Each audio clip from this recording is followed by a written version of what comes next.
बिस्मिल्लाहिर्रहमानिर्रहीम। ख़वातीन हज़रात अस्सलाम वालेकुम। नाज़रीन, जो हमारा प्लान था कि पूरे पाकिस्तान को बीएलडीसी बेस करेंगे और ख़ासकर एनर्जी एफिशिएंट करेंगे। पाकिस्तान का पूरा लोड जो है अगर हमने स्टेप वाइज जो है एफिशिएंट कर लिया और ऊपर से सोलर के साथ कर लिया तो आप अंदाज़ा करें कि ये जो पावर का इशू है ये ख़त्म हो जाएगा, बिल ख़त्म हो जाएंगे। इन सारे के सारे मैटर के लिए हमने स्टेप वाइज बहुत सारी जो आपको पता डिवाइसेज हैं और लोड है वो डिज़ाइन कर चुके हैं।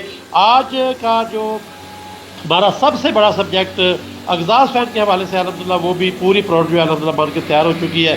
और मज़े की बात यह है कि उसकी जो है शिपमेंट जा रही है। और इन सारी चीज़ों के लिए अगर आप भी चाहते हैं कि आप अपने अपने इलाके में इस तरह के जो BLDC based low power consumption load है उनको जो है डिस्ट्रीब्यूट करें और उसको जो है आगे तक लेके चले तो हमारे साथ कॉन्टैक्ट कर सकते हैं, हमारी टीम से कॉन्टैक्ट कर सकते हैं। डीलरशिप के लिए कम से कम जो है आप प्लान बना सकते हैं कि किस तरह से पूरे पाकिस्तान को एक छोटी सी डिवाइस से लेकर बड़े लोड तक जो है BLDC बेस करके लो पावर में लेके जाना है। और ये है नेशनल लेवल का कॉज जिसको हमने मिल के जो है करना है। हमारे साथ रहिएगा। बहुत शुक्रिया। अल्लाह हाफिज। Thank you.